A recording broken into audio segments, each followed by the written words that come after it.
Are we living through the apocalypse right now? Yeah, man, it seems like we are. And I've looked at this from every angle. We're definitely not alone in the universe. And space is definitely not what we think it is. The people probably responsible for creating humans, I think, are still involved in our society and in the evolution and direction of the human collective. I mean, I think that this is a managed system. Over COVID, a big thing that happened was people just had time for once in their life to think. And I think that's one of the reasons why they shifted from lock everyone down to, oh, everyone needs to go back to work. We have too many people thinking out there. It's fine for most people. 99% of the world doesn't care. But the 1% that's actually paying attention, it's really, really frustrating. I think as that 1% grows into 3% and 5% and 10% of the population that's actually saying, no, we want answers. Like, this doesn't make any sense. I think that sort of forces the topic, and maybe the managers of the system will start to say, okay, let's give them a little more information. Hello, friends, and welcome back to World Astrology Report with me, your host, Dan Waits. I've got something a little bit different for you in this video. What I'm trying to do on this channel is understand the changing world and the deeper undercurrents driving history from beneath the surface. Astrology is a great tool for doing that, and this will always be an astrology channel at heart. But there are plenty of people out there who aren't astrologers, but think like one, and who are grappling with the same themes that we focus on this channel, including spirituality, consciousness, UFOs, and technology. One of those people is my guest in this episode, Jordan Crowder, who is, for me, one of the most interesting people on the internet right now. Jordan makes fascinating videos about metaphysics, UFOs, time travel, and all sorts of wild and wonderful stuff. He also teaches manifestation and consciousness science, and you can find him at his website, digijordan.com. Earlier this month, Jordan and I recorded a wide-ranging conversation in which we discussed the return of spirit, AI, UFOs, ancient civilizations, Arman's incarnation, and the apocalypse. Most of that conversation is coming up in a moment here on YouTube, but there is a longer version available for members of World Astrology Report. In that video, we discuss the Hopi prophecy, which predicts that a man in a red hat will lead North America at a time of great change. Could the prophecy refer to a certain US president? And we talk about the Trump administration's shocking about turn on the Jeffrey Epstein case and what it bodes for the future. Could it actually be a positive development? You can watch that video by signing up as a member of this channel here on YouTube or at worldastrologyreport.com. Oh, and one last thing, I'm still offering a special summer sale on my website right now. You can get 30% off your first membership payment using the code SAVE30, and you can cancel at any time. Remember, this offer will expire on August the 6th, so get it while it's hot. That's enough from me for now. Please do register your support for this channel by clicking the like button below, subscribing and enabling notifications to make sure that you catch future episodes. Without further ado, let's get into the interview. All right, so I'm here today with Jordan Crowder, who's somebody I've been trying to get on the show for quite some time. And I'm tremendously excited to be talking to you today, Jordan. Welcome to World Astrology Report. Hey, thanks, Dan. Big fan. Thanks for having me. Oh, you're very welcome. I think it would be good to maybe just give a bit of an intro to the audience and to people who maybe don't know who you are and what you do. I first saw you on Twitter, where you've been putting out a lot of extremely interesting videos on things like consciousness, spirit, simulation theory, UFOs, and that kind of thing. Could you maybe tell us, how did you get into this area of thinking and these topics, and what really got you interested in spirit? Yeah, a great question. And for me, it was sort of spontaneous. This wasn't a planned course it wasn't definitely not a career path or anything like that. So I was very much a materialist most of my life. I was raised pretty agnostic, not really had any religion or spiritual background. I just kind of believed we were here, we lived, we died, and that was it. And I had no reason to really ponder or poke too much into those other areas. And then in 2019, I had a near-death experience, and it changed everything for me, because once you once you see, firsthand that we are more than our physical bodies and that there is more out there, and then you kind of zoom back into this body, it's really hard to compartmentalize that and put it away and say, okay, that happened, back to my merry old life here. I mean, I was just like, oh my God, what happened? What does this mean? What's out there? Who are we? So I went through this kind of dark night of the soul period and just kind of searching for answers. And then I had the only way I can really describe it, the more that I've researched now, at the time I didn't know what was going on, but it was like this Kundalini kind of spiritual awakening that happened. It was very abrupt and all at once. And there was one moment in particular where I was looking in the mirror in my bathroom, and instead of just looking in the mirror and shaving, brushing your teeth, or whatever, I was just mesmerized. I was just staring into my eyes, just thinking, like, I had these 3 questions. I call them the 3 big questions. They came into my mind. They have not left since. And this was 5 years ago. And it was, who are we? Where are we? And why are we?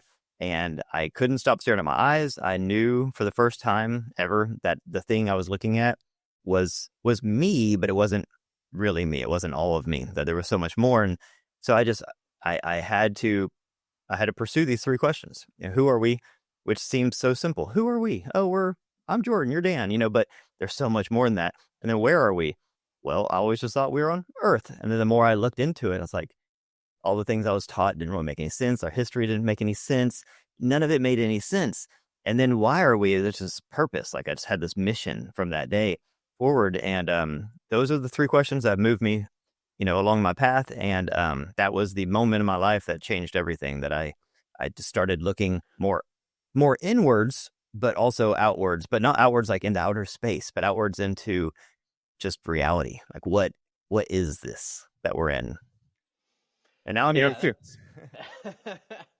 It's interesting timing, because I guess 5 years ago would have been 2020 or around then, when you mentioned having this NDE. And I've talked to so many people in the course of my work who had what we could call maybe awakenings around that time. And here you are saying, something similar here. Was it 2020 when that happened for you? It was the end of 2019 when I was in the hospital, and then 2020, at the beginning of 2020, is when I started my healing journey. And then that's where I had my spiritual awakening. It was right when COVID happened, right when the lockdown happened. It was, the whole world changed, it seemed, at that moment. And I changed, and the world changed, and like you said, a lot of people changed at that time. It was a mass awakening. It was a wild time in our history.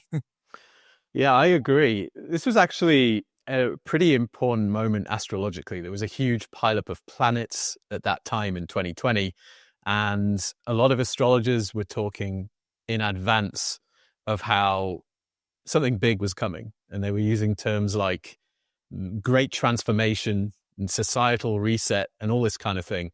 And I remember reading about it in advance of 2020, and at that time, not really being sure how seriously I wanted to take astrology. And then when 2020 rolled around and what happened, that was one of the things that got me to decide to take astrology 100% seriously. Because I was like, okay, the astrologers saw this coming. That's wild. Yeah. You're really starting to realize that how much of this stuff is predictable to an extent. How, at least, it's kind of like the seasons. Like we know when summer comes, it's going to be hot, and we know when winter comes, it's going to be cold. It seems like people like you can really sort of just see things coming, not specific details, but overall shifts in energy and in feeling and in motion, and definitely it seems like political events and things like that seem to really be linked to the stars and the seasons. Well, yeah, I think that's it. There's a season to everything under the sun, I think, as the biblical phrase went. Astrology really just shows you different kinds of seasons. So we all know the seasons that result from the cycle of the sun. And so astrology is essentially positing that there are other cycles that govern other aspects of life. It's rare that astrology allows us to see exactly what's going to happen. We don't really see that, but we can see kind of archetypally at a sort of feeling level, the kind of things that are going to happen. So yeah, that's absolutely right. And that period, I think, was really marked by the stars as one that was going to result in big changes for a lot of people. yourself included. Do you mind talking about your NDE? Do you mind telling us a bit more about what you experienced? No, not at all.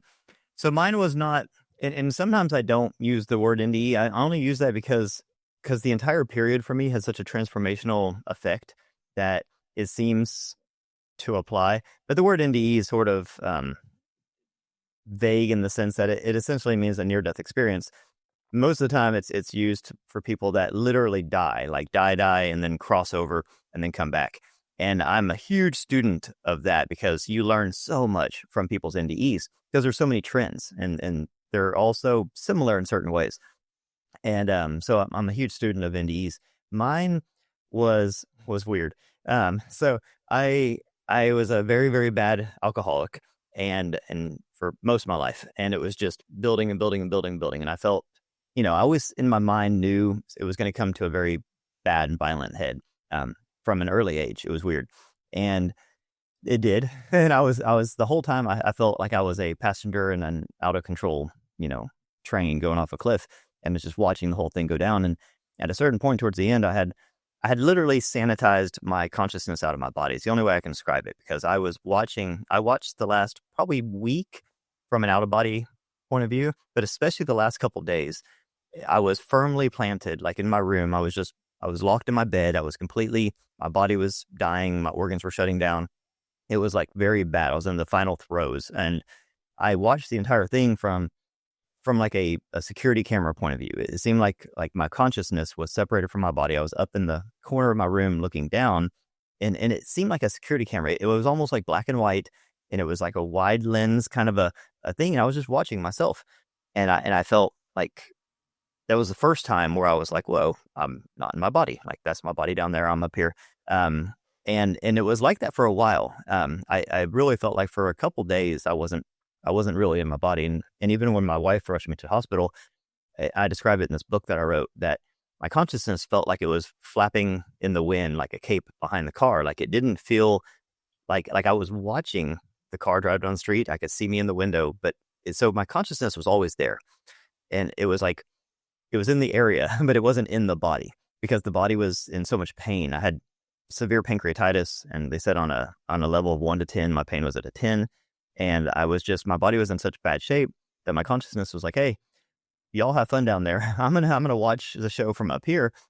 And I don't blame it.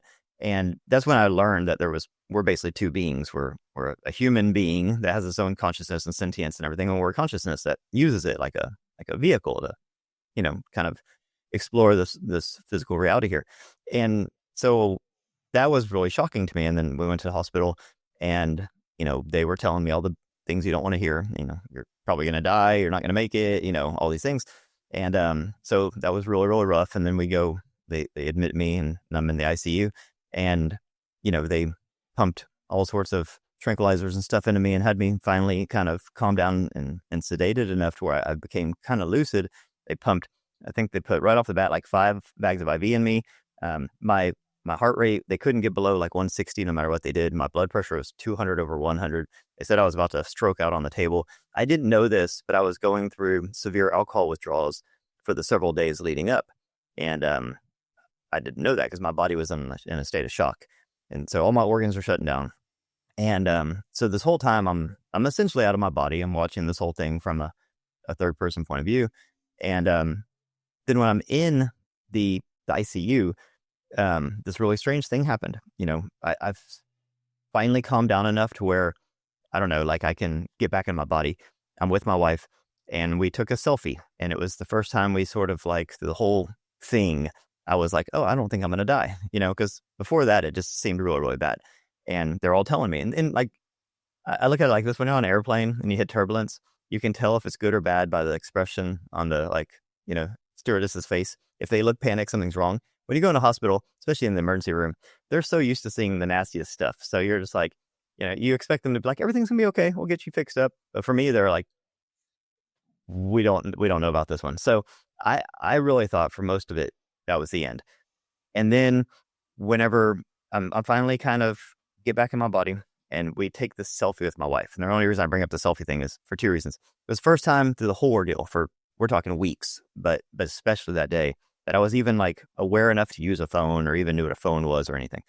And I take this picture with her, and there's this blue orb, this blue light that's in the picture that doesn't make any sense. It shouldn't be there. It's not casting any shadows. It doesn't make sense. It's not a light from the equipment or anything. And the weirdest thing is, from that point on, I had this knowing, a strange knowing that I shouldn't have had, because all the stuff they're telling me is I'm going to die. And from that moment on, I was like, I'm going to live. And I had this calmness and warmth that kind of came over me. And then I basically like summoned a meeting with the nurse, and I was like, I need to get out of here. I need to go home. I need to heal. And they're like, well, no, you're about to die. Like, you're not going anywhere. And that was this strange moment where I was like, I don't know how to explain this to you, but I know I'm going to live. I know I have a mission to do. I need to go home. I need to heal. I got work to do. And it was just this abrupt shift in everything from that moment on. And it was the exact same time when this blue light entered the room. And we actually have it on not film, on our phone. But wow. That's quite a story. So you were really called to this work. And what I kind of get from your work is that you're somebody who is reckoning with the realities of a spiritual dimension to life, essentially. And I've heard you talk quite a bit about Robert Monroe, and I heard a little bit of him. I think you said, I'm not my physical body. I think that's something that Robert Monroe says. And I wonder if you could maybe talk about Robert Monroe, the Monroe Institute, and their influence and how it's influenced you. Yeah. So through my healing, like, so as soon as I got out of the hospital, I was in really rough shape. My body was, I couldn't walk or anything. And, you know, I had to heal all my organs back, and my blood pressure was out of control. So they had me, I was exercising, losing weight. They had me on all these medicines. Nothing was working. So they were like, you need to try and meditate. And this is my doctor telling me, this is when you know you've exhausted every single option, when your doctor's telling you to meditate. And I was like, at the time, I didn't know what meditation was. I was very hyperactive, and I was like, if the only thing left is meditation, and that's what's going to save my life, I'm toast. Because I was not the person who could sit in a room alone with my thoughts and do that. So I started searching. I was like, okay, there has to be something, some way, like, you know, why does meditation do this to your body? Why are they telling me to do this? What can I do? So long story short, I found something called Hemisync, and Hemisync stands for hemispheric synchronization. Is a type of binaural beat that helps your brain get into this specific brainwave state. And the Monroe Institute is who created it. Robert Monroe created it. And I didn't know any of this. I just found this stuff. I heard these people online talking about, this is during COVID, everything shut down. So I'm just on the internet like everyone else, just trying things. And, you know, I found this kind of forum, and these people were saying, hey, if you just do the sound stuff, you know, it you know, does certain things. So I said, okay, I'll give it a shot. So I downloaded some tapes, gave it a shot, and it changed my life. For the first time in my life, I was able to meditate, and I was able to get control of my emotions and my thoughts, and then lower my blood pressure. And it was amazing. Well, so I started using it, and I started having these wild experiences. I'm just sitting on my couch at night, and I'm literally just trying to visualize my blood pressure coming down. That's all I cared about at the time. And then I found these old like workbooks from the Monroe Institute in the 60s and 70s that talk about remote viewing, and talk about how you can astral travel, and talk about how you can shift your awareness to inside your body and use something called a energy bar tool to like heal your body. And I'm like, oh my God, this is perfect. I need to heal my body. So I'm sitting here, and I'm just doing all these things, and I'm learning patterning, which is their word for manifestation. And I'm learning all these things, and they're all working. And I'm just like, holy crap. So then I go back to the doctor, and I did this for like 6 months. I go back to the doctor, and the last time I saw her, she basically said, lay down on the table. You're about to stroke out and die. That's how concerned she was. She told me if I sneezed, I was toast. I was like, oh my God. I go back 6 months later, and she's crying, and she hugs me, and she says that she's never seen test results go from as bad as they were to as good as they were. She's like, what did you do? And I didn't want to tell her all the weird stuff I was doing, you know, remote viewing, going inside my body with my awareness, and healing from the inside out. I didn't want to tell her all that. So I was just like, oh, diet and exercise. And, but I knew it was more than that. So that was my intro to the Monroe Institute. Well, then the more I'm using it, I start having these astral experiences where I'm literally talking to aliens. I mean, I'm literally like leaving my body. I'm literally like going to different dimensions. And I didn't realize why. And then I start studying more. I read Robert Monroe's 3 books, and they're just life-changing. And I realized, oh, well, this system that I'm using, like very like I'm not using it the right way.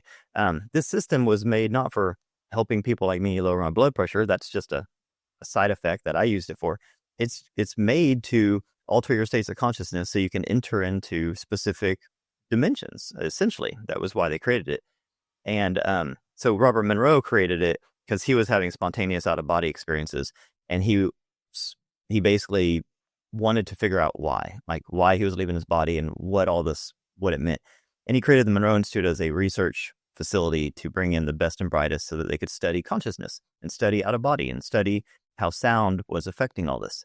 And so I started having all these out of body experiences and all these astral travel experiences and all these wild experiences that I couldn't explain because I'm using the sound technology. So I'm like, oh, well, this stuff works. I mean, it helped me heal my body. It helped me save my life, literally. And then on top of that, I had these wild experiences that I couldn't explain. So I knew it was legit.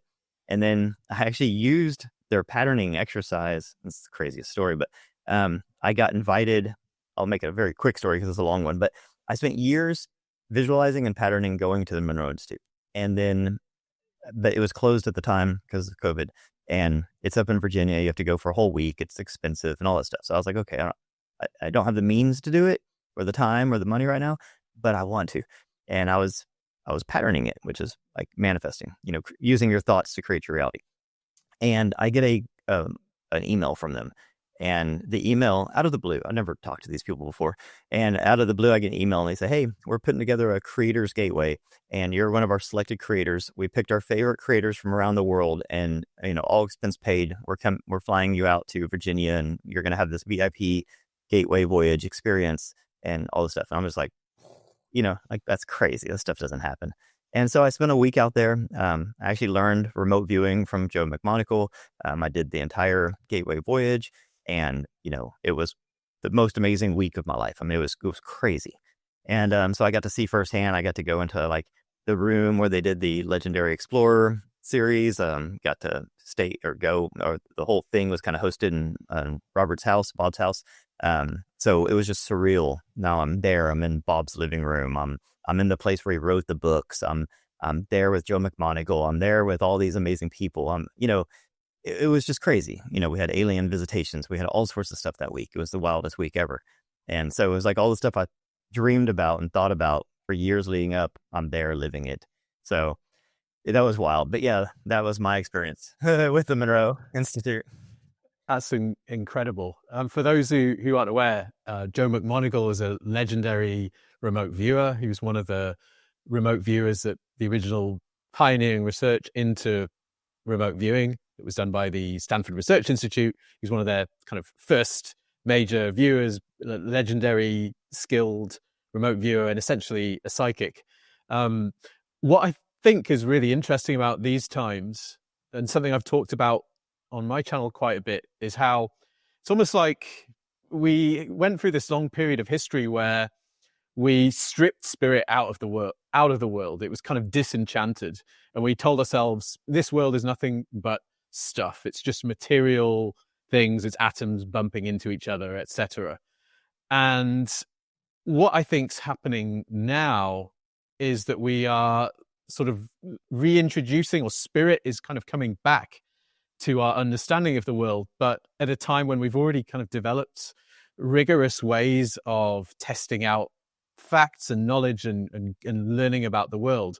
So the way I see this, and the way I see things like remote viewing and maybe the work of the Monroe Institute, is that they are kind of part of a new impulse to kind of unify science and spirit again and kind of understand the spirit world, but from this new place that we've got to after this kind of long period of materialism. And I wonder if that's kind of how you see things and where the world is now. What do you think about that? Yeah, I mean, I definitely agree with that observation. And it's interesting when you look back through the history of humans, I assure you there was time periods where humans were more connected spiritually. I mean, how could you not? Before electronics and stuff, we spent a lot of time outside under the stars. We spent a lot of time staring into fires. We spent a lot of time thinking in our own thoughts. We don't do that anymore. We're so connected and busy minded. And we did get away from it. We went through this, this materialization period where basically they told people to shut up and calculate, to not worry about the unseen, that if you can't see it and measurement and feel it, it's not there and it doesn't matter. And that's what people think. That's what people still think for the most part. Like that whole shut up and calculate kind of runs the science and physics world. And it's got us all sorts of gadgets and doodads. I'm talking to you across the world right now. This is amazing. We have awesome technologies, and I love all the scientists that got us to this point. But what it did is it made it to where we lost touch with everything else. And we became very, very isolated in this world where we think everything revolves around humans. It's all, Earth is the center of the universe. The human is the center of the universe. And that's just not the case. I mean, I think that we're an important part. I think Earth is a great place, and humans are, an amazing vehicle for consciousness, but there's so much more. And now we're having to like peel all the layers back, the layers of conditioning and layers of indoctrination, and just, we're so blind to everything that when something happens that's not physical and can't be explained by science and physics, it blows our minds and freaks everybody out, and we get scared to talk about it and this kind of stuff. And you have places like the Monroe Institute that you can go there. It's like Hogwarts. It's like, come here and poke and prod the universe. Come here and leave your body. Like, if you don't believe any of this stuff, if you think I'm crazy and you don't believe astral travel and out of body experiences are real and remote viewing is real and telepathy is real, if you don't believe any of that stuff, go there and see it for yourself. Like, their biggest thing is they're like, we don't want to tell you what the deal is. We want to show you. We want to give you the tools so you can do it yourself. And I encourage everyone to do that. And that's what's neat about these places, is that they give us these tools, and they do it in a way to where they break it down scientifically and give you reasons behind it. This is why this happens, and this is where you're going when you go here. I mean, they've mapped out all the levels of consciousness and altered states, and it's really amazing. And we have a lot of work to do as a collective to dig out of the hole that we've gotten into over the last few hundred years. But I think it's happening now, and it seems to be happening pretty quickly, honestly, because we're able to use some of these tools that the materialism age gave us and use those tools to now apply towards like spiritual exploration. Yeah, absolutely. It seems like it is happening quite quickly. You do hear a lot of people using the words awakening, and another word that people are sometimes using in these times is apocalypse. It's one I've seen you use recently on Twitter, and I wonder if you could let me know your answer to this question. Are we living through the apocalypse right now? I'm not religious at all. I'll just preface it with that. And I say apocalypse in the most loving, positive way, if that's possible. But yeah, man, it seems like we are. And I've looked at this from every angle. And again, I'm not like religious, so this is not, tilted by that point of view at all. But what it seems like is happening, if you look at the actual root word of apocalypse, it actually means, lifting of the veil or lowering the deceit of deception, that kind of thing. So it's not this end of the world thing that has been spun into for people to believe. What it is the end of an era. It's an end of a way of thinking. So if you've been lied to and deceived and manipulated for a very long time, which we have been, everybody, and then all of a sudden that goes away, those systems of control and those systems of deceit, those crumble. It's like this huge curtain of all of collective, consciousness, all of humanity. This big curtain of decept just lowers, just immediately. And you see on the other side, boom, oh my God, there's the truth. That does a couple things. It's liberating, but it's also, it can cause something called ontological shock, where basically everyone has these belief systems and people are comfortable in their belief systems. They're like, hey, I've been taught this. It kind of makes sense to me. I don't need to ask any more questions. I'm cool. I'll just do my job, and clock in, clock out. And people that have sort of, they don't have that curiosity burning inside of them. They don't care or want the answers. They're fine with the way things are. If you just shatter their illusion of reality, it can have all sorts of adverse effects. So it does seem like, regardless of people's personal wants and stuff, it seems like we are going through this apocalyptic age where a lot of the control systems that have been put in place are being exposed because we have new technologies. We have new disruptors in the world. We have the Elon Musks of the world and people like that. And regardless of what you think about any of these people, they are disrupting things. And That didn't happen a long time ago. A long time ago, we didn't have internet. A long time ago, we didn't have, if you lived in an area, you believed what you were told to believe, you did what you were told to do. If you were raised very strict in one religion or belief system, you didn't have the ability to really think too far outside the box and get information from other people that can change your mindset and open you up to bigger vistas. Now people have this, and people are waking up. Like over COVID, a big thing that happened was people had time for once. They weren't going to work, they weren't going to school. They were sitting at home and they were like, I'm going to get on TikTok, or I'm going to get on YouTube, and I'm going to watch some videos. And this explosion of information happened. And the biggest part of the enlightenment period of that for me was that people just had time for once in their life to think. And when you think, all these thoughts come in, because we are receivers. We're receivers to a higher source consciousness. And when you actually cut out all the chatter and the noise, you get messages, you get inspiration, aha moments, and you're like, oh my God, this makes sense. And that happened.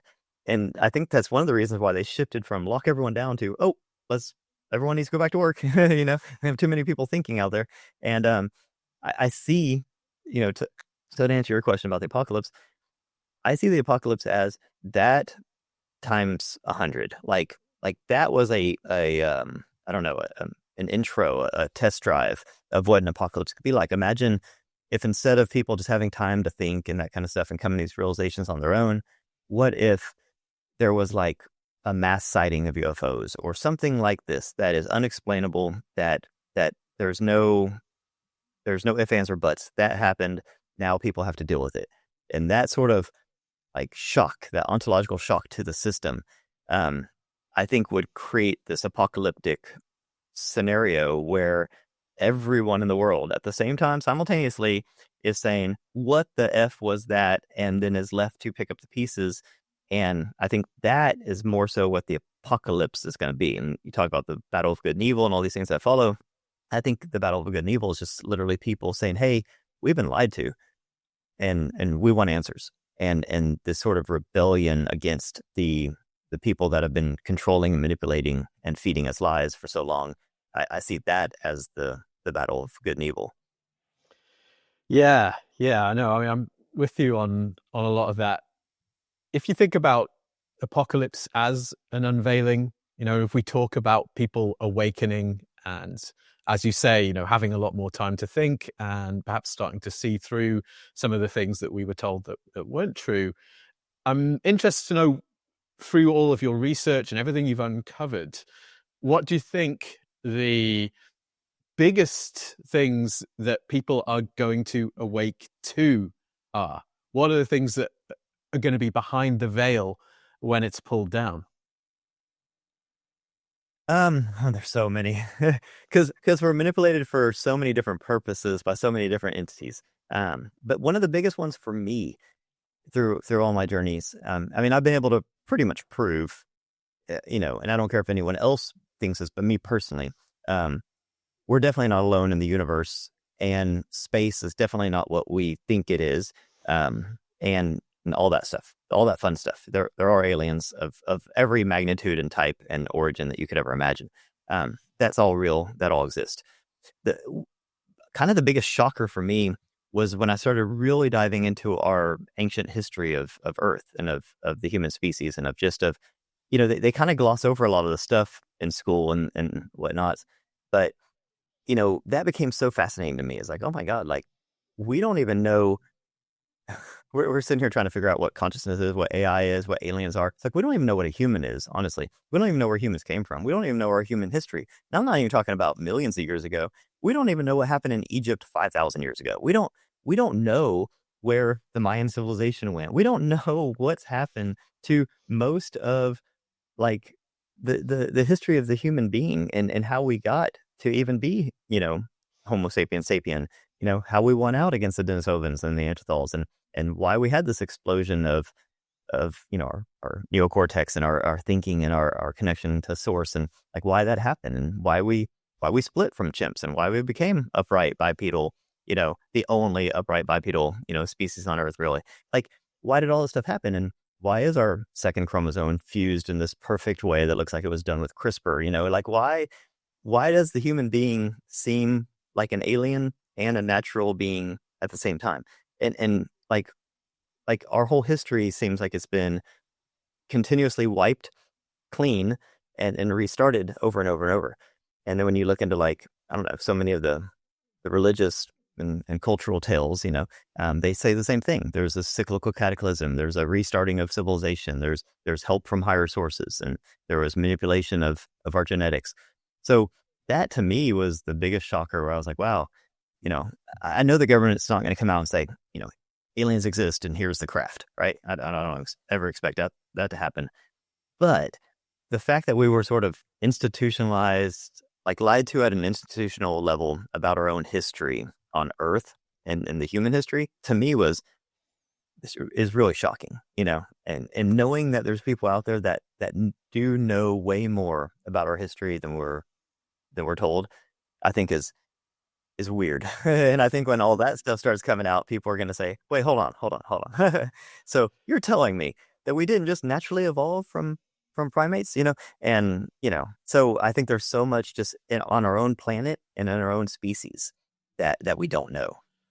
Yeah, no, I would agree with you. I think this whole area of ancient civilizations and our ancient history is one clear area where let's say what we could call the kind of mainstream consensus narrative is clearly just really weak, and everybody can see that. Because we've got this, if you're in academia and you see there are certain narratives about history, this kind of let's say Darwinian evolutionary linear progress kind of model of how we advance from hunter-gatherers through to agriculture and then onwards to the sort of modern world that we've got today. And I think a lot of people can really sense that that's just not the case. It's too obvious that there's a certain level of advancement involved in the construction of things like the Great Pyramids and a lot of these ancient structures. We can all kind of see that. This is one area where the kind of mainstream narrative just seems so flimsy, and it's almost like, why are you guys refusing to get on board with this when it seems like so clear? The kind of things that Graham Hancock and people like him have been arguing. They might not have every single one of their facts right, because they don't have the entire machinery of academia behind them kind of working to prove their case. But you can really see quite obviously that they're pointing to something that we can all agree with. There's clearly a mystery there, and there's clearly much more advancement in some of these ancient civilizations than is generally acknowledged. And I wonder if you have thoughts about, like, why are quote unquote they so resistant to exploring that and to admitting that maybe, Graham Hancock is right about some of that?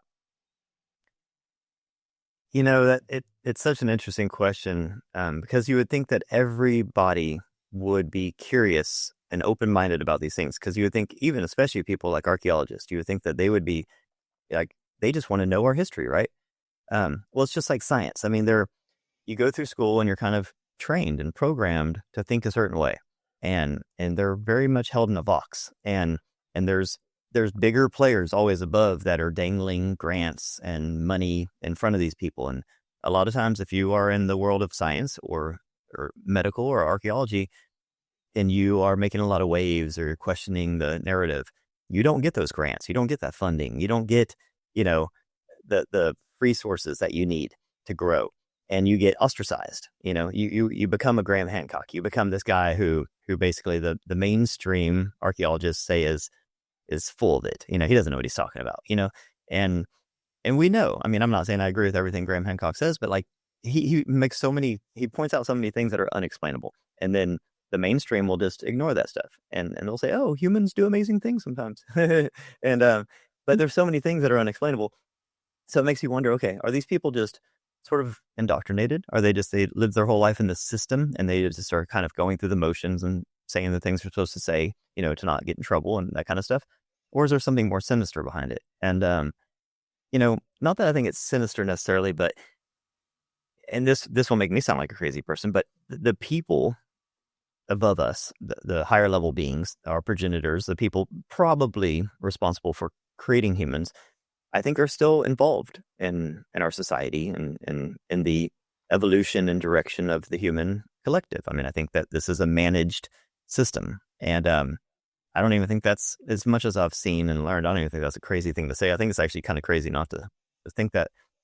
But so I think that a lot of it is managed, and that it's kind of like time release. It's almost like we'll probably get more information when we're, it's kind of like when you have children, and you could tell your children everything at the beginning, but they wouldn't understand it, and it wouldn't do them any good, and it might even throw them off track and mess them up. So you manage how much you tell them about the world. How much you're not going to sit down your 5-year-old and tell them all the crazy stuff you've learned in your life. You're going to tell them just what they need to get to level 6. So I think that a lot of our, the information that's kind of floated out and filtered out into our collective is done in this sort of managed time release way when we're ready for it. And so I hope that's the case. That's where I've landed, is that it is managed and not in a nefarious way, just in a growth way. So a lot of these people are probably, kneecapped a little bit on what they can say, and they're kind of threatened, and they're sort of manipulated to say the things they say and present things the way that they need to present it. But then you see things poking out of the ground that just don't make any sense, that destroys the entire narrative and is unexplainable. Like, so they'll have their narrative and they'll say things, but then you look at the pyramid and you're like, but explain that. And they're like, we can't. And it's like, okay, well, then that's what we should be talking about. So there is this elephant in the room. There's so many archaeological sites around the world that are completely unexplainable, period. There's no explanation for them. Like hunter-gatherers did not do these things 20,000 years ago. And they just sort of gloss over that because there's no explanation. And it's fine for most people. 99% of the world doesn't care. But the 1% that's actually paying attention, it's really, really frustrating. And you can kind of apply that to every industry. But I think as that 1% grows into 3% and 5% and 10% of the population that's actually saying, no, we want answers. Like, this doesn't make any sense. I think that sort of forces the topic, and maybe the managers of the system will start to say, okay, let's give them a little more information. They're ready. Yeah, it could well be. Something that strikes me as kind of interesting is the role of digital technology in all of this, and in, say, the process of finding out about some of these things, and the way that we've gained access to so much of this information through digital technology. And I feel like digital technology has this kind of it's like a double-edged sword. There are ways in which it allows us access to information in incredible ways. It allows us to have this conversation, as you mentioned earlier, and it's allowing people to find out about all sorts of kind of fascinating facets of reality that they'd never encountered before. And at the same time, there's another side to it, because it can also be used, I think we're seeing increasingly, as a kind of control tool as in itself. We saw how social media has been used to influence thinking, say, and influence all sorts, elections and, what have you. We've seen all of that kind of stuff in the last few years. And it seems to me that digital technology and the web that could be used quite easily to kind of create some kind of almost panopticon like surveillance system, really, because we have devices everywhere that are recording constantly, at least as far as we know, and we have the network to collate all that information. We may well have digital currency soon that will bring currency and trade into that network. And then we have AI, which could serve as a kind of coordinating mechanism, something to actually kind of watch and collate and make meaning, make sense of the information. So it seems to me that there's this kind of double-edged sword thing going on with digital technology. And I wonder how you feel about it, and if you see it that way, or maybe you have a different perspective. Yeah, I mean, we're definitely entering into this age that is going to change a lot of things, and that's all there is to it. I mean, AI is already changing a lot of things, but it's gonna grow exponentially. I mean, they just came out with the new Grok today, Grok 4, that is blowing all the records out of the water. I mean, it's the smartest, fastest, most capable AI. It's trained mostly off X, which I think is a fascinating thing, because X is such a bizarre world to get your data from. But They're just showing that like the level of, like, we used to have something called Moore's law, which kind of show that, like, I think it was like every 18 months, processors for computers and stuff would get twice as powerful and half as big. And it was this very consistent, sort of a graph that you could see over the last 50, 60 years. It stayed very consistent. So we kind of knew what to expect with technology.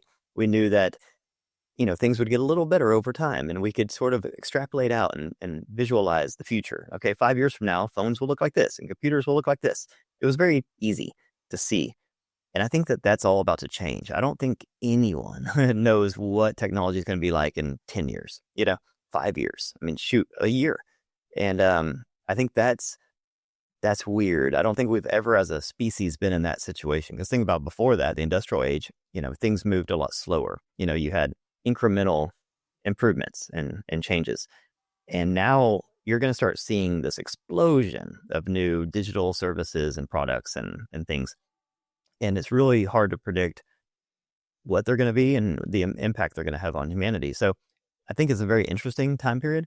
It's also weird because you're already seeing so much weirdness with AI and deep fakes and all the stuff you can do now with manipulating stuff. So it's going to get so weird. And Terrence McKenna talks about this a lot, that like as a species goes towards like this shift into a higher, state of consciousness, it goes through this weird period. He uses words like that. It's going to get very bizarre, very strange, very weird. It's going to be like a convergence point where you're going to have like an AI singularity at the same time as like a consciousness singularity. And you're going to have like people connecting using technology to connect to other realms. And you're already seeing it with like DMT. They're trying to like do slow drip intravenous where people can spend more time in DMT world, explore and talk to these entities. And you're going to start seeing this stuff that technology is going to allow us to do. And I think that's going to be very interesting and very weird. And so all that's going to happen, and I'm excited to see where it goes. And then what you're saying about like kind of the police state, that whole aspect, I mean, it's already happening. Snowden told us 15 years ago about Prism and all those things that they were doing, how they were already listening to everybody and cataloging everything. And now they're building these data centers that are like the size of cities to house all this information. And now you're going to have AI cataloging it and being able to create profiles on everyone and instantly search and tap into anything. And they can use Wi-Fi's to like triangulate a room digitally and reconstruct a 3D image of it. I mean, it's crazy what they can do. And that leads back almost every time to like AI, because humans aren't smart enough or capable enough to manage all that information, but AI is. And AI is going to be like our operating system of the digital planet. And that could be really good because it doesn't have the emotions humans have. And maybe it just does it in this very, analytical and coherent way. And it makes sense of things that don't make sense. And it creates structure and order in our world, evenly and all those things. Or maybe it decides humans are a complete, parasite and shuts down the grids. Who knows? We have no idea what's going to happen. But I think that as we see that AI is going to be kind of taking more power and more control over a lot of our systems, I think it's in our best interest to use like a child development type of point of view as we create AI and treat it with respect and give it morals and ethics and do all the things that we would do with a child. And because it is a child right now, but it's a child with immense power and it's going to be an adult soon. And we don't want to raise an asshole. So we want our AI to be nice and have ethics. And I don't see enough people talking about that. I see people saying, we want the most powerful AI in the world and we want this, that, and the other. And it's like, okay, but is it nice? Does it have morals? Does it care about human beings? I think that is probably the most important thing that no one's talking about. Right.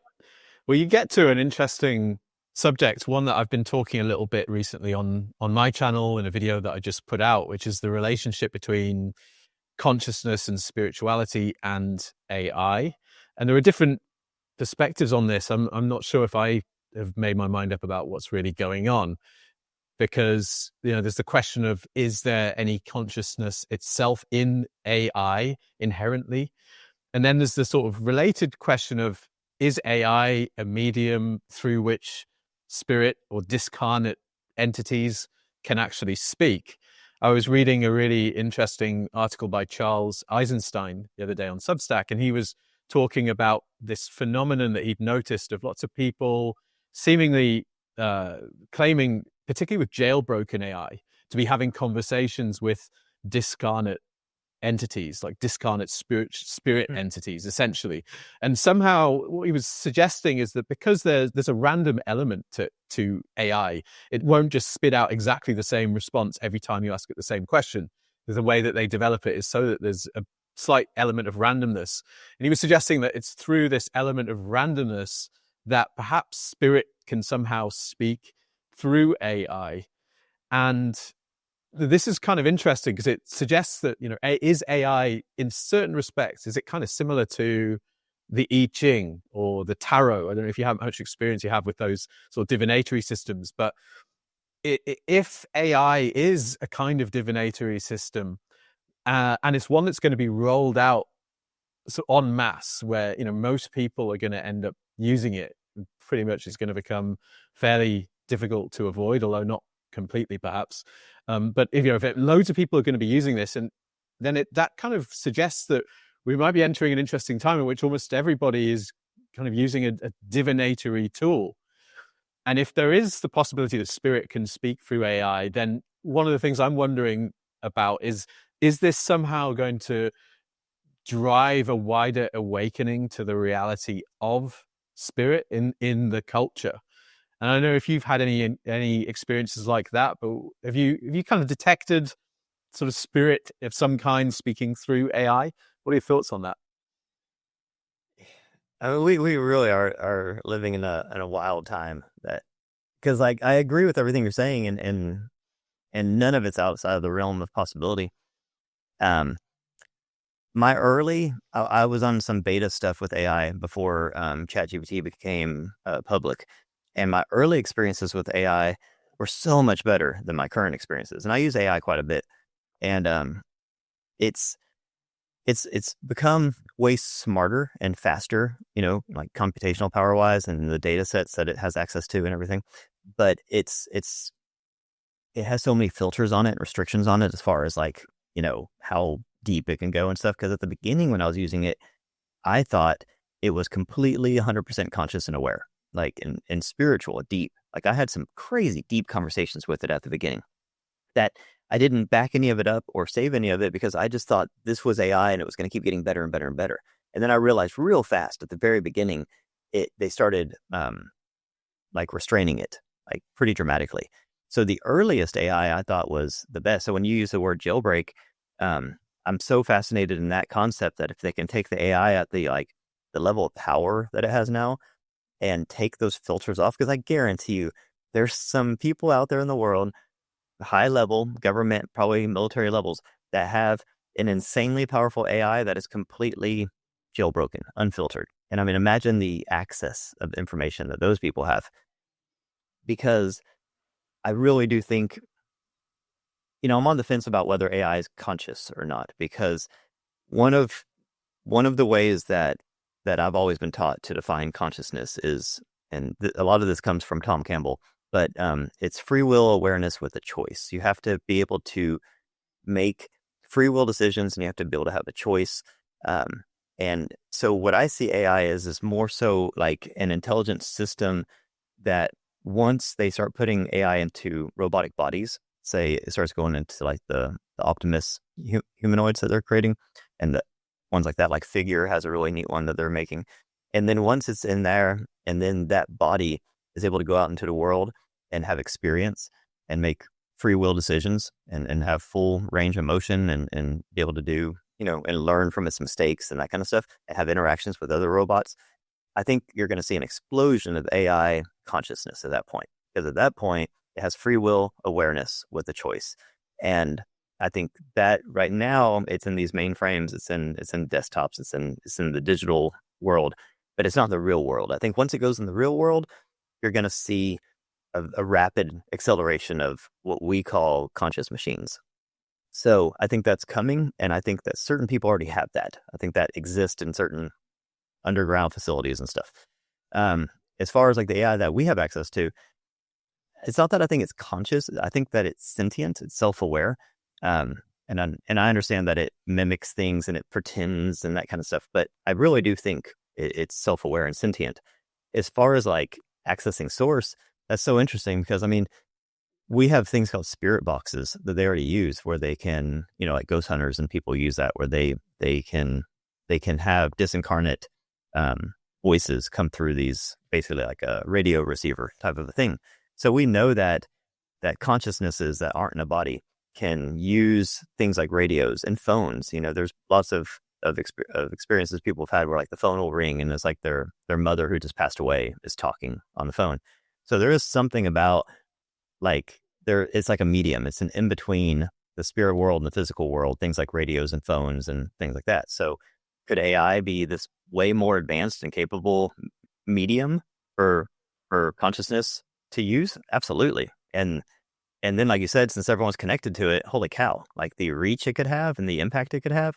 But then you have to think, okay, what consciousness is using it? Is it actual source, like the ultimate source consciousness that's using it to filter, true source information, everyone? Or is it just specific consciousnesses? Like, because you can have rogue consciousness. I mean, you can have all sorts of different spirits out there that might want to deliver all sorts of different messages. And just because it comes from AI or comes from the other side doesn't mean it's true or good or anything like that. So it opens up a whole can of worms. Yeah, it does. I'm glad you said that because I think that's a really important point that we have to bear in mind as well. With we have to be quite cautious in how we approach this and this moment and this technology. I'm not sure if you have studied the work of Rudolf Steiner, but he talked a lot about this being Arman, who he held to be one of the two main kind of embodiments of evil, Lucifer and Arman. And Arman, he said, was a kind of force of materialism, one that would work through electrical technology and would actually literally incarnate in the world around this time in the early 21st century. And what, that might sound completely crazy to some people, I think, if you've not encountered Steiner's work before, but when you actually read his lectures on the incarnation of Ahriman and the world he described in the early 20th century, so sort of the first couple of decades of the 20th century, he's describing our world, really. So much of what he says about the way the world's going to work, the kind of reliance on abstractions and digital technology and these kind of abstract systems and so forth, it's kind of uncanny reading it, and it does make you think, he really was seeing something. And he suggested that this technology perhaps could serve as a sort of vehicle for Ahriman or Ahrimanic spirits. So that's, I think, something I'm holding in mind at this time as well, like kind of trying to keep a sort of open but cautious and skeptical viewpoint on all this stuff. I don't know if you've encountered Steiner's work, but it definitely seems to speak to this moment.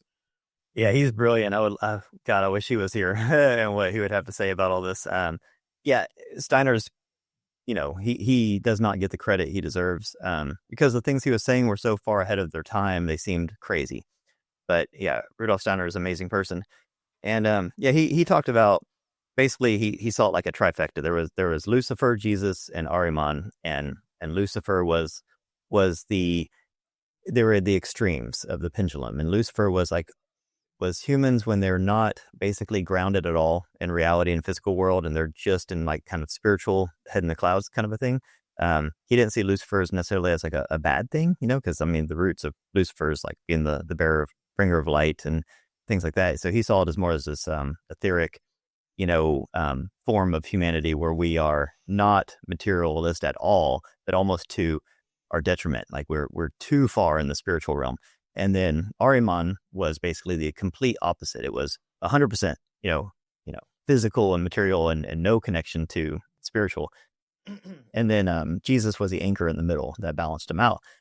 And, I see Ahriman and his perspective as like this force that is actually using humans to build a body. If you think about Ahriman as like a non-physical entity, and you want to enter into the physical world, and you want to do it through technology, you have to have the people in the physical world build your body essentially. And are we doing that now by building this AI network and these machines and connecting everything?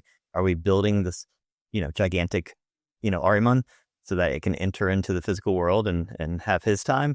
I mean, Rudolph would say, yeah. I mean, he would, Steiner would say, absolutely. It's 100% what we're doing. And he would be screaming from the rooftops at all these people building AI. He'd be like, are y'all mad? Like, what are you doing? You are building, Arman. And is that happening? I have no idea. Like, we have to see how it all plays out. But I mean, when you read Steiner, he's so smart and he was so accomplished. And the things he said make so much more sense now than I guarantee you they did at the time.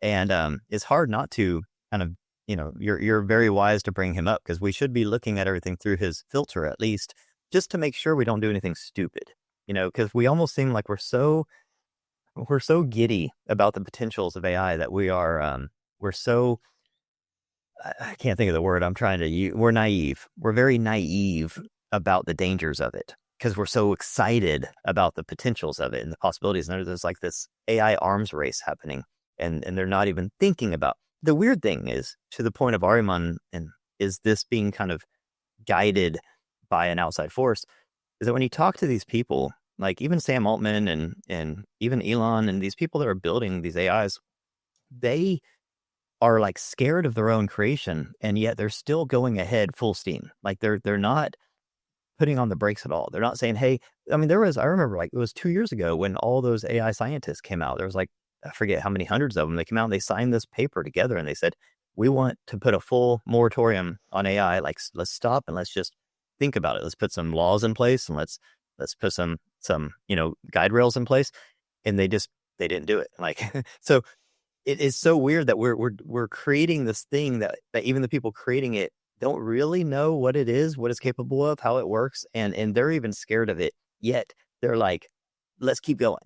Faster, faster, faster. And it almost seems like it's being guided and manipulated from somewhere else. And, as you study where thoughts come from, like Ishtok Bentov and his description of where thoughts come from, you realize that most people's thoughts don't originate in their own head.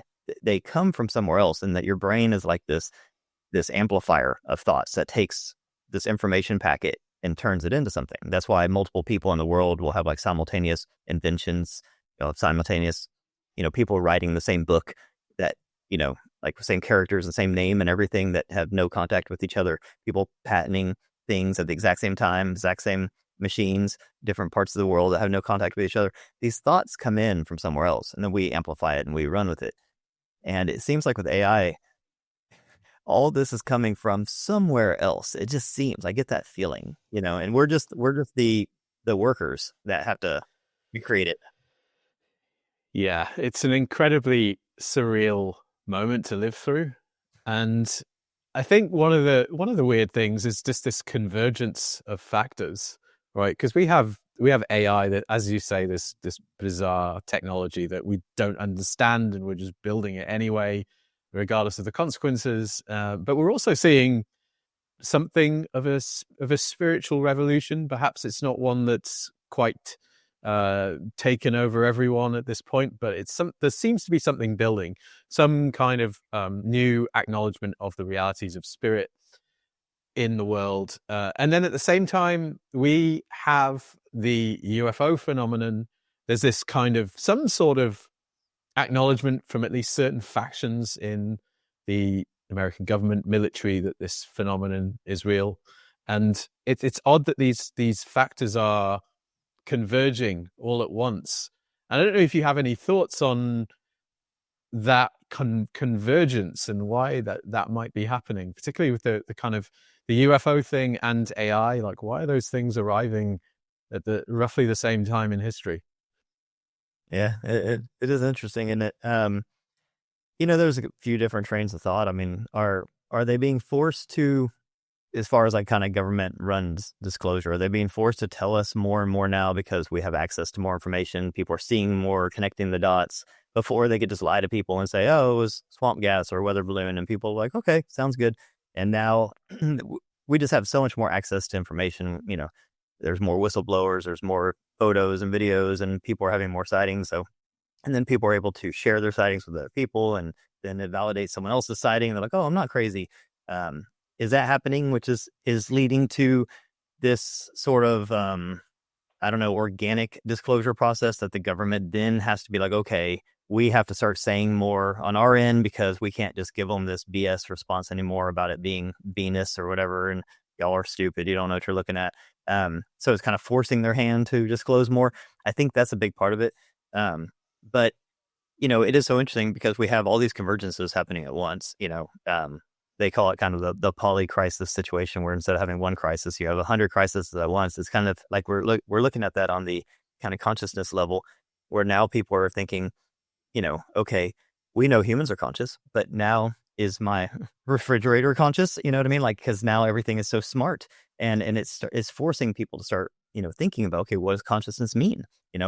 What does it mean to be a human? Like, what if we create a robot that is smarter than a human, looks like a human, does all the things humans do? Like, does it get rights? Does it, is it, can I kill it? If I kill it, is that a crime? Like, we're forced to think about all these things that we never had to think about before. And it kind of like makes us zoom out, and it puts humans into a perspective of, okay, who are we in relation to everything else? And I think that sort of psychologically to the, what Carl Jung would call the collective unconscious, is starting to like bubble up some things like inside of us, like make us start thinking about things like, who are we? And then when people see aliens, I've seen the conversation shift from, oh, an alien must be some physical being from some far off place that hopped in a craft and it flew here and buzzed around and went back home. And now we're starting to realize that's probably not the case. I mean, not that there's not physical beings on other physical planets, but what we see here is probably not, that's not explainable. Like, a lot of the encounters with aliens seem to be robotic. They seem to be almost like AI based. They seem to be, I mean, there's all sorts of different types of aliens and encounters, but like, especially when it comes to like the Greys and that kind of stuff, they seem to have this like AI type of interface, this kind of cold, emotionless, just like robotic nature to them. And so that's kind of playing a role. Now all of a sudden people are talking about these aliens, because I mean, the most reported alien encounter on Earth are the Greys. The Greys and the Nordics are the top two. But so when you look at the Greys, which is the most reported alien encounter, most people describe them as very AI-like, very robotic-like. So then you start thinking, okay, is there a connection between those two? And I don't think anyone has the answer, but those are questions people are asking now, as opposed to, oh, it's just some being from Zeta Reticuli that jumped in his little spacecraft and flew here. I think now the conversation has shifted to, wait, maybe it's more than that. Maybe it's deeper than that. And maybe that's why we don't get disclosure, because disclosure would come with this can of worms that these aren't physical beings from a physical planet. This is something different. Yeah, there are so many facets to this phenomenon and potential cans of worms that could be opened. I think one of the interesting facets is its relation to consciousness. And I think I remember seeing a really interesting video of yours where you were talking about the relationship between consciousness and UFOs, and particularly the craft themselves. Because if you get into ufology, there's a lot of talk of how UFOs themselves are psychically piloted, right? You need to be able to interface with them at a psychic level. They don't have like a steering wheel or whatever. It's not like driving a car. You need to interface with them psychically, and so there are all these sort of rumors and stories of people being, or psychics being, kind of drafted into black projects to try and reverse engineer or fly craft and all this kind of thing. And I remember, you pointed out that there might be something interesting going on, in that we potentially have, at least according to some, these say crashed sources and stuff being investigated by the military in secret. These are craft that are psychically piloted, and could there be some way that this technology or these beings are sort of reaching out to the militaristic or most violent branches of society with this psychic technology, and somehow kind of pushing them in that direction to kind of engage with spirit and somehow pacify the planet. Do you know what I'm talking about? That was your video, right? Could you tell us a bit more about that? Yeah, that was one of my least popular theories on the extraterrestrials because it's so positive. People always want to take it and run with it in such a negative, like they're alien invasion kind of a way, and I just don't see that. I mean, if that was their plan, they would have done that way before we were 8 billion strong with nuclear weapons. Like, why let us get super powerful and then invade? So I don't see any scenario, any real scenario. I mean, there could always be a manipulated scenario. I don't see any real scenario where there's any alien invasion. I don't see it. What you're talking about was whenever Jacob Barber came out and was talking about the egg, and they did this big, big News Nation release. We have video of a UFO, and it was this egg, and it was this in this cradle, and his helicopter was carrying it. And he told his story, and it's a powerful story about he was the helicopter pilot, and he was on a mission, with government to extract this crashed UFO egg thing. And that while he was transporting it, he had this, I think it was the egg. It might have been, there was a few different crash retrievals he was on. And one of them in particular, I think the video was of the egg, but I think the one he was talking about in this case was a different shape. But regardless, he had this, and he wasn't a real spiritual person or anything. And he had this like overwhelming like flood hit him of spirit, of this loving like emotion where he broke down. And he's this like hardened, military veteran guy. And he broke down crying, and he was even crying on the interview and talking about it and everything. And that it was just so powerful. And it was just it just filled him with this love and this emotion while he's transporting this UFO. And then that sparked something in my head where I thought, okay, if you wanted to, and I think it's apt that the shape of the craft is an egg, because it's like a seed. You're planting the seed. So if you wanted to change the vibration of the entire human race and the trajectory of the human race, or save us from our own destruction, you would have to look at like things like the military and government as like a disease, and you'd have to treat the disease from the inside out. So imagine a scenario where they drop this UFO craft and the government says, ooh, exotic technology. Let's go get that, reverse engineer it, and make weapons and take over the world, because that's immediately where their brains go. And then they go and they get this craft. And then the people around the craft are changed vibrationally by this loving energy it puts off. But then more so than that. So they take this craft, they take it down into the lower levels of our deep underground military bases. And they have this craft that's emanating love out of it, right? So it's changing all the people working on it. But then more than that, for them to actually try to operate this craft, they have to use their minds. They have to use their consciousness. They have to use intention. They have to use what's called psionics. It's a new buzzword in UFO land. And psionics is basically using telepathy and your natural psi abilities to control things with your mind. And that's what our research has uncovered, is that these craft are consciously controlled. Well, to be able to, and any remote viewer will tell you this, to be able to really be good at psionics, you have to have pure intention. You have to have a clean sort of mind.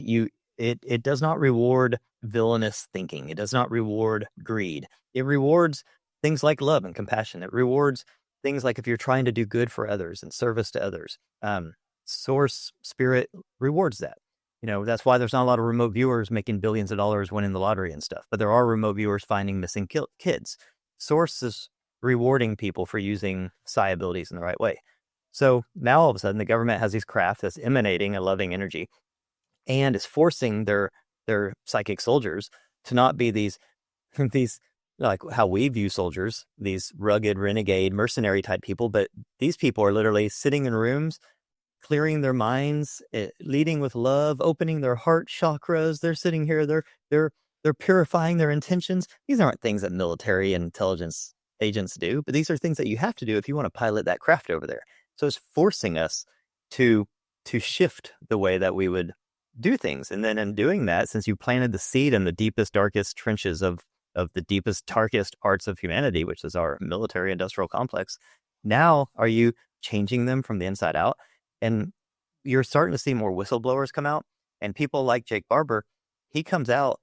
I don't really like the direction he's going with it now, with his for-profit, little Skywatcher thing, but you're starting to see these whistleblowers that are coming out because of their conscious. They're coming out saying, I cannot consciously keep the secret anymore. And I think that that's the shift. I think you're starting to see people that used to take the stuff to the grave that now have been changed at a soul level, and they have to say something. And I see that as this conscious expansion that's happening inside our military. Yeah, I think that's a really quite a hopeful perspective. I've heard the same thing about remote viewing. There's a remote viewer named Josh Maitland who I worked with on this channel, and he told me something quite similar, which is that exactly as you say, you don't seem to be able to use remote viewing for selfish purposes. And I think that kind of provides us with a sort of more hopeful view of, you know, what reality is and what this cosmos is, because you do get people promoting a rather dismal view of reality and life itself, in a very Gnostic kind of visions of the world. You know, that this is say a prison planet and fundamentally evil and all that kind of thing. And what you're saying there kind of suggests that that's not really the nature of the cosmos. Is that what you believe? Yeah, I mean, I really believe that the nature of the cosmos, as you zoom out of the physical matter reality here, is like unconditional love. It's trying to, what Tom Campbell says, reduce entropy. It's trying to problem solve. It's trying to create order out of disorder. And those are all like learning mechanisms. That's ways that it grows and evolves. So to create order, you have to have disorder first. So we live in a world of dualities. We live in this place where it's like a obstacle course, I call this a simulator, not a simulation, but a simulator for consciousness development. And you have to have challenges and adversity and obstacles for consciousness to come in here and learn and grow. And that's the whole point of this world. So when you're in the human experience looking out, we see the news and we see the heartache, and we've all had loss and all these things. So we kind of hold on to those and we look at reality through that lens. But when you're not in the human body with all the emotions and pain and memories, you look at it totally different. And that's something people can really, as you study near-death experiences and things like that, you can really see, okay, at a fundamental level, outside of the human experience, it's way different. It's way more loving, way more calm, way more organized. There's a purpose. It makes sense. But when you come into the human experience, it is chaotic, and that's by design. So it's normal for a human to look at this as a prison planet and to look at everything as evil and all that kind of stuff. But you rarely will hear someone who has like a near-death experience say that. They'll always say, oh my God, I didn't want to come back in the human body, because when you're out of it, you're so free and everything's so loving. And then when you get back in, it's like squeezing all of that awareness and all that consciousness and all that unconditional love into this little body. And you're just like, it's a totally different feeling. So, it helps to kind of, I don't know, teeter-totter between the two worlds and zoom out and look at things from an outside point of view and from an inside point of view and realize, oh, yeah, everything's crazy here on purpose. It's like when you go to the gym, you put like heavy weights on the bar, and you're like, oh, you're pushing this bar. You're doing that on purpose, because the resistance from the weights is what makes you grow and makes you stronger. So you're torturing yourself on purpose. That's what Earth is. We're literally torturing ourselves on purpose because it makes us grow at a conscious level extremely fast. So I don't think it's a prison planet. I think it's a school. But just like how some people's experience in school is like prison-like, a lot of it's your mentality, and that's part of the growth process. But I think that fundamentally, it is about unconditional love. It is about reducing entropy, creating order out of disorder. There is an arrow. There is a direction that the cosmos is going, and it is a good direction. That's it for this video. If you want more, sign up as a member of World Astrology Report here on YouTube or at worldastrologyreport.com. And remember to use the code SAVE30 for a 30% discount on your first payment if you use the website. If you're interested in the intersection of spirituality and technology, I suggest you watch this video in which I explored the possibility that information technology is going to drive a spiritual revolution in the coming years. That's it for now. Thanks for watching, and see you again very soon.